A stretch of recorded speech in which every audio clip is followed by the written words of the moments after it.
The highly anticipated basketball game against Kentucky has been canceled. A couple football players announced they will be returning for the 2022 football season, and Shad Khan has had enough of Urban Meyer in Jacksonville. All that and more in this episode of Locked on Buckeyes.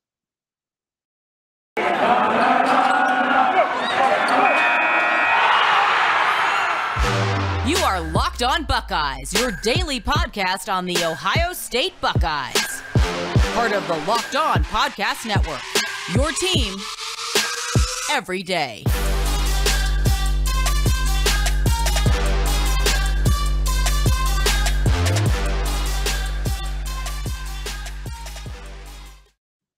What is up, Buckeye fans? Welcome back to another episode of Locked on Buckeyes, part of Locked On Podcast Network. I'm your host, Jay Stevens, also the host of the Jay Stevens Podcast. It is Friday, December 17th in the year 2021, and today's episode is brought to you by NetSuite. NetSuite is the #1 cloud financial system to power your growth. Head to netsuite.com/LockedOnNCAA for special end-of-year financing on the #1 financial system for growing businesses. I would also like to thank everyone out there for making Locked On Buckeyes their first listen of every single day. In the preseason, I looked at the schedule, and many people will do this with basketball teams or even football teams and look and see what games they're going to circle that they will be appointment television.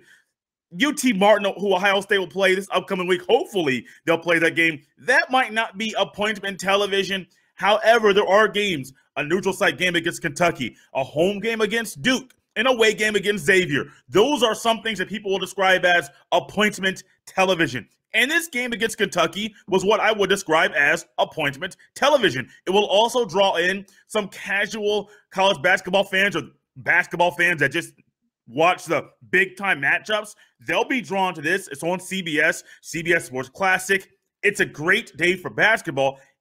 And many people out there like myself were looking forward to watching this game. However, the game will not be played this year due to positive COVID-19 tests inside the basketball program. This same week, the Penn State game versus VCU was canceled due to positive cases and tests being inside the Penn State basketball program. We have seen people all around us. I've had friends recently that have had that got COVID. People have had head colds. The football team had the flu. Michigan week even into the game. And so there's a lot of things going around, sinuses this time of year. These things are quite normal to happen, but COVID-19 has not been here the entirety of anyone's life, or most people's life listening, unless you're a very, very, very, very, very youngster. Most people have not dealt with COVID-19 the entirety of their life. One positive test inside the program sparked the thought about the game being canceled. Once one player tested positive, things started to shift. They went inside I believe a lifting session got canceled. Then they went inside the gym. No, it was a lifting session. Practice ended up getting canceled. The practice court was used as a testing station, of course, socially distanced, and players were in there getting tested, PCR tests. They waited a couple hours until those results came back. There's only one player that had symptoms, but everybody else that tested positive did not have symptoms at this time. The basketball team is fully vaccinated. They are likely to get booster shots within the next week. If there are no more positive tests, the team should be able to play Tuesday against UT Martin. Should be. Because we have no idea what's to come. The team will be testing. And if it wasn't for that one test, I do believe the person could have had symptoms, tested negative, and I do believe the game would be played. But once that one test has come out, things are going to be very, very interesting to see what happens over the next week and a half if the next 2 weeks of next two games will be played. I saw somebody on Twitter, and normally I don't try to scroll into other people's mentions when they're tweeting out articles and they're sharing concrete data information about what's going on with the COVID and why a game is being canceled. And somebody asked a question about what are the testing protocols for football versus basketball. The one thing I do know is Ohio State, the campus, the school, does require students to be vaccinated. That is something that they have done. They also have a rule that if you're inside of a building on campus, you must wear a mask. So those are things that the campus and the school has done. The testing protocol is very interesting because even during Big Ten Media Days, this is going back to football in July, Kevin Warren didn't have any concrete information or protocols for the football. He said, we're allowing schools, the 14-member institutions of the Big Ten Conference, to formulate their own data, to formulate their own testing protocols. They have to give those to us in August, and then we will decide which route we would go. Seemed a little late to me, seemed a little behind the 8 ball, assuming you are the very first game of the college football season in the last weekend in August. You would think you would have all those things, all your I's dotted, all your T's crossed prior to that moment. But there's questions about that then. I believe Ohio State has done a phenomenal job of keeping all of those things in-house. There are certain things I would get out, certain things I wouldn't get out. Football team does not release a depth chart, and Ryan Day does not want to tip his hand. Keeping certain medical things in-house, I have honestly, personally, no problem with it. However, I wonder if at some point college basketball, college football, the NFL, the NBA, if at some point, probably not this year, maybe next year, if they'll start treating COVID-19 like the flu. Now, I am not saying that you're going to change things and not take it as serious, but with it not going anywhere, I don't expect COVID to go anywhere any period of time. If you're going to continue to cancel games due to positive cases, then we're in a bind. Part of the reason this game was canceled is because Ohio State still could have gone and played the basketball game with those players that did not test negative. The one thing is, if a player tests negative once in Vegas, they would have had to quarantine for 10 days while they're there.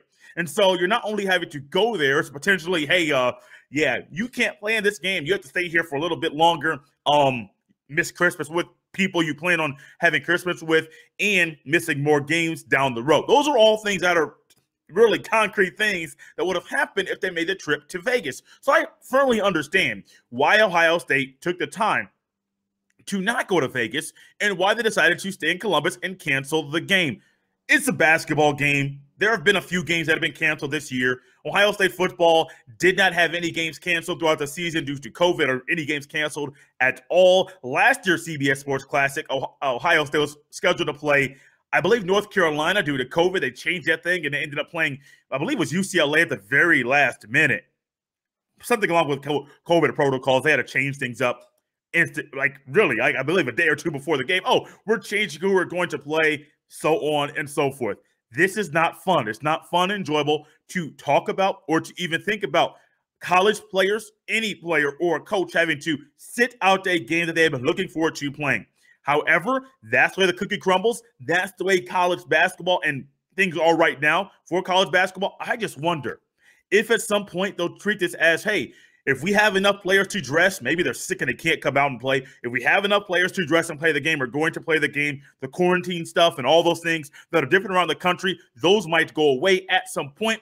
Because if we're going to keep treating COVID like we are right now, we're going to keep canceling things and canceling plans. And I don't think anybody wants to cancel plans, things such as games, weddings, things like that at the last minute. We want to plan a little bit better, but I understand these are the rules for the team. The rules have come out. Ohio State's not playing Kentucky tomorrow. Thank you for tuning in to Locked On Buckeyes here on a Friday, part of the Locked On Podcast Network, your team every single day. Remember to make Locked On Buckeyes your first listen of every single day. And make sure to check out the Ultimate College Football Playoff Preview 2021. Local experts, betting advice, and draft analysis. The most comprehensive college football playoff preview begins today. We are in a period of time in college football where we are going to be discussing, will players be staying? Will players be leaving? Will players be opting out of bowl games? Will players decide to play in the bowl games? recently, the Peach Bowl, and I do believe this happened last year when Georgia and Cincinnati played in the Peach Bowl last year. I believe Georgia had numerous players opt out of that game because it's the Peach Bowl, and they ended up deciding to prepare for the NFL draft. I get it. My personal opinion outside of it, I understand why they might decide to do that for their future. Now, this year, the Peach Bowl, Kenny Pickett, one of the top 10 in Heisman voting, he opted out of the Peach Bowl to play in that game. Kenneth Walker III, Michigan State running back, also top 10 in voting for the Heisman. Both of them, opposite sides, Pittsburgh versus Michigan State. They opted out of that game. And so you're going to have the best player from Michigan State, the best player from Pittsburgh one probably a future first-round pick, the other one, Kenneth Walker III. I don't think a running back's going first round this year, probably second round for him. They're opting out. So these are real-life things that are being asked that people are announcing around the country. And so in my mind, I was wondering, would there be any Ohio State players that would opt out of the Rose Bowl? The Rose Bowl, the granddaddy of them all. It's my favorite bowl game of every single year, probably the one that is, talk about appointment television at the top of the show. To me, this might be the appointment television every single year. Always played on January 1st. People knock Jim Delaney, former Big Ten commissioner, for the contract and really making this Rose Bowl and this bowl on January 1st and lifting it up and making it as important to many as it is. I am not mad about it, because with the college football playoff removing a lot of the bowl games from New Year's Day and not putting the playoff games on New Year's Day, which I think is very, very stupid, we got Jim Delaney and helping the Rose Bowl be solidified and solid on that January 1st in Pasadena, and I am not mad about it at all. Well, as of right now, the time of this record, this is being recorded on Friday morning, timestamp at 9:48 a.m. Eastern Standard Time. There is no Buckeye that has said they will not play in the Rose Bowl. Players met with the media a couple days ago, and they ended up talking about what would players send out, talked about the brotherhood and the brotherhood at Ohio State being so strong and wanting to be with each other. And one person ended up saying they want to go out with a bang and really just want to remember what Ohio State means and show the importance of the brotherhood in the program, what it means to them. And they really want to go out there and prove themselves once again. No opt-outs just yet. The one thing that could happen, a couple players that could opt out, Nicholas Petit-Frere could opt out, Haskell Garrett could opt out, Jeremy Ruckert could opt out, and then Sevyn Banks could opt out. The interesting thing is, I don't think any of them can afford to. Well, Jeremy Ruckert could lift up his draft stock in this game. Haskell Garrett could lift up his draft stock in this game. Nicholas Petit-Frere, I think, is correct where he's going to be, but I do think he wants to play football. I do think that. Sevyn Banks, I know he could. I believe he has one more year of eligibility left, so I don't know what his plans are for the future, but he is not doing anything just yet. A couple players that aren't sure about if they're going to come back or have not announced if they're going to come back next year or not. Zach Harrison, DeJuan Jones, Garrett Wilson. The only one I think should definitely leave is Garrett Wilson. I do think Zach Harrison and especially DeJuan Jones need to stay in college football 1 year. When I heard DeJuan Jones is contemplating leaving Columbus to go to the NFL draft, I was quite surprised. I don't think he's pro ready. We'll talk to Ryan Roberts of RiseandDraft.com during draft season to prepare for the NFL draft and where Buckeyes might go. I think Ryan Roberts will give his honest opinion like he always does, and we'll have a fun time talking about DeJuan Jones. I love him as a person. I love what he does on the football field, but I don't think he's pro ready right now. A couple players, though, that have announced that they will be returning to Columbus for one more season. Ronnie Hickman, that bullet position, and then Cam Brown, one of the corners. I'm going to read you word for word what Cam Brown put on Twitter in regards to what he tweeted out, the graphic, the words about him staying and deciding to stay in Columbus for one more year. Quote, I want to start off by thanking God for giving me this opportunity to be here. Without him, I couldn't have done any of this. Thank you to everyone on the Ohio State staff, and most importantly, to Buckeye Nation. I've been through a lot over the past 4 years. But I am not done yet. There are many more memories to make and games to win with my brothers. I will be returning to Ohio State next year, end quote. Very, very, very, very, very happy he has decided to return to Ohio State. Think about this. Denzel Burke on one side, Cam Brown to the other. Josh Proctor, I believe he's going to come back to Ohio State. I don't think he's going to transfer. Josh Proctor back there at free safety. Ronnie Hickman at the bullet. The only position you're going to have to think cover safety might change. If you want to put Lathan Ransom right there, great. I think the secondary is more solid right now than anybody thought it would be at the end of the season. It's just amazing to think about going the uncertainty that Ohio State had once Sevyn Banks was not playing, I believe, in week number 1, and people saw Sevyn Banks did not take the jump. Of course, he's recovering from injuries that people thought he would.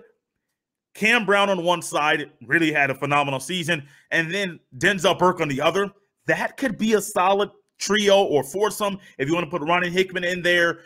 Solid foursome for them to be an amazing group of individuals playing football this year. One more quick thing.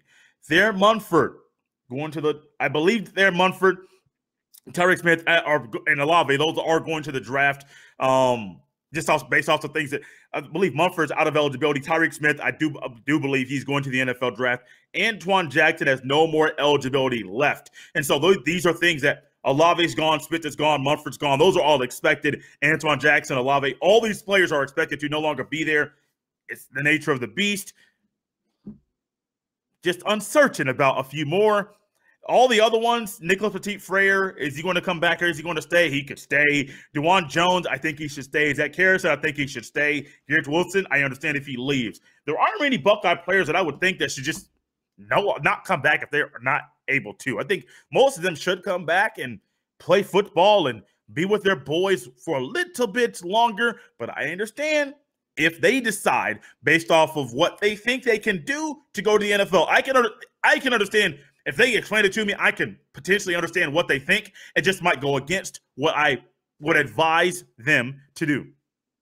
Thank you for tuning in to Locked On Buckeyes here on a Friday, part of the Locked On Podcast Network, your team every single day. If you think back to the beginning of the week on Monday, we had Tony Wiggins from Locked On Jaguars on the show, and we talked about Urban Meyer, and he, without any hesitation, unleashed all of his thoughts about Urban Meyer, about Shad Khan. I even asked him about, do you think that Urban Meyer will last to the end of the season, or even will he be there next year? I mean, these are concrete things that I believe any person would ask, because with the way that things are coming out about Urban Meyer, they're coming out quick, fast, and in a hurry.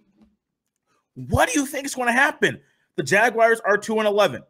Urban Meyer didn't lose that many games while in Columbus. Let that sink in for you. So people have been talking about how Urban Meyer this, Urban Meyer that, Urban Meyer this, Urban Meyer that. On the Jay Stevens podcast, I talked about how Urban Meyer is losing. Losing is hard, and Urban Meyer is struggling. I firmly believe a lot of this stuff is coming out, even if it's true. I think some of these stories are a little bit weird. Even if all this is true, a lot of this stuff stays in-house because it doesn't come out because you're winning. Why would you tell some bad story about your head coach if you're winning? You know how many bad stories people probably have about Bill Belichick and they don't come out? You know how many bad stories or abnormal stories people have about certain coaches that have won national championships, maybe not present day, but previously, 20, 30 years ago, when what society allowed was a whole lot different than what is allowed right now. A lot of this stuff doesn't come out at all, because these coaches won. Winning covers up a lot. And Jacksonville is not the place right now. 1-15 last year. They already got a better record than what they had last year. I mean, let's just play the math. You would think, oh, things could be better. However, things are not. We got the report that Urban Meyer told his coaches, you guys are losers. I'm a winner. Okay. If that happened, I'm sure there were stories while Urban was at Ohio State that he said some things maybe along those lines to players or to coaches. You ain't heard about many of those stories. I have not talked to players. I've not talked to coaches.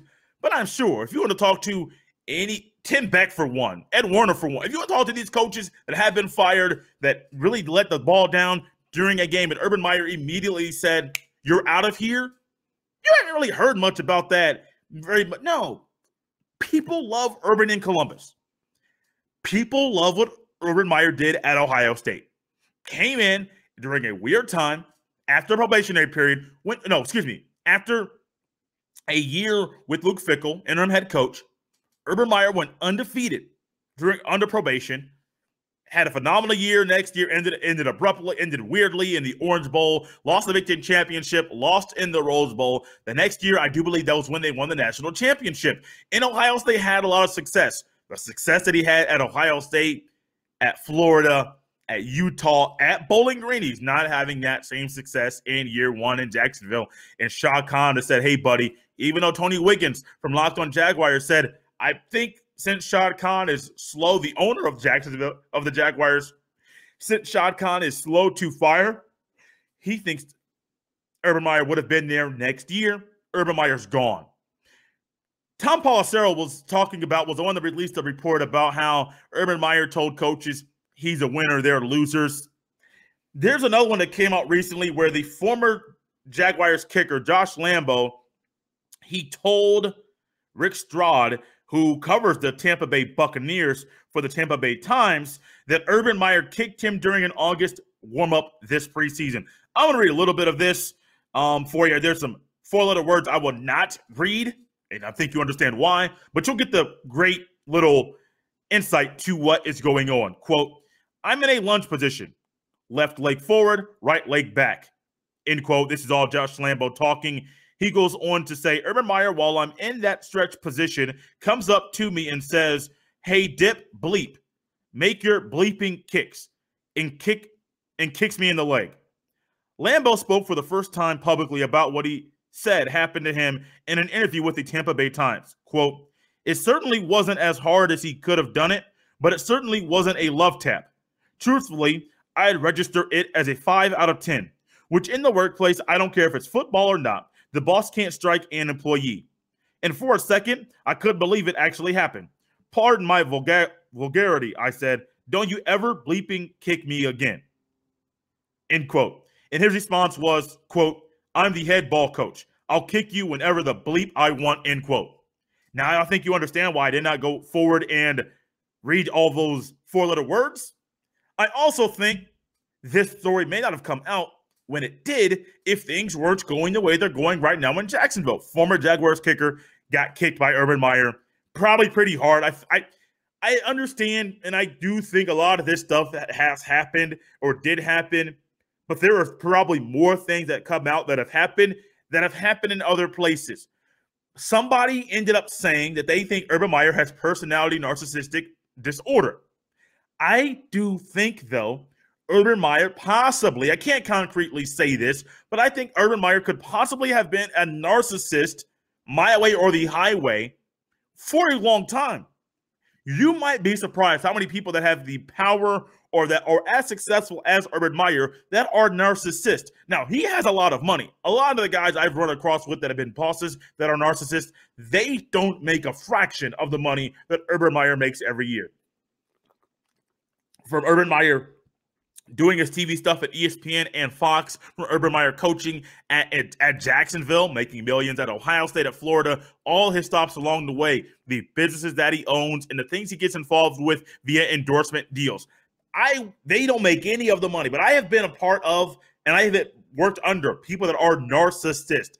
I cannot concretely say Urban Meyer is that, but I would not be shocked if somebody did, as a doctor, went through and tested Urban and viewed his behavior and said, "Urban Meyer, I think this word describes your behavior because this is not normal for anybody, and it's all because of the level of control that Urban Meyer wants to have."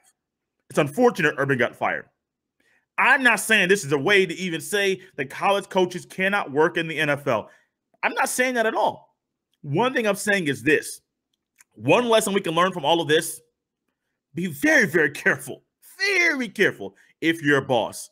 Any person in general, but specifically if you're a boss. what you do and how you treat your employees. Or if you're a team leader at a job, you have people under you that you lead in a small group every single day, be very, very careful how you treat them, because you never, ever know how something you did 6 months ago, 9 months ago, 12 plus months ago could come back to haunt you, because all of a sudden you get on somebody's bad side and they just start unleashing all of the dirt, all of the wrongdoings that you have done while you were at a particular job. It's unfortunate for Urban that he got fired. I think a lot of the things that happened really got put on Front Street because the workplace environment really got tense and really was out of place that I don't think anybody wanted to be at.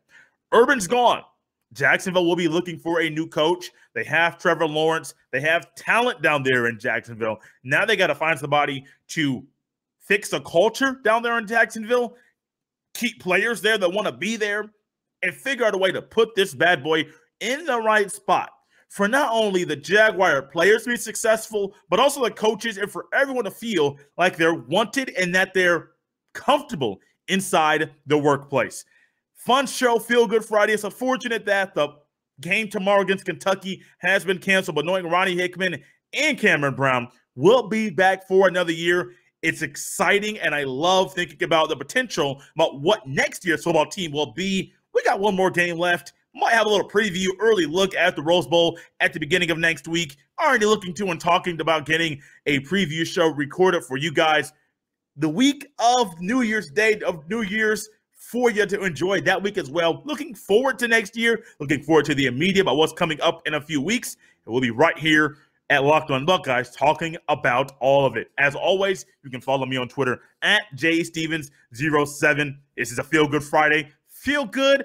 The temperature dropped just a tad, but don't let that alter your mood. Have a Feel Good Friday, and let's enjoy this beautiful weekend as we have one more week, about a week, to finish up Christmas shopping before we enjoy time with our family and friends.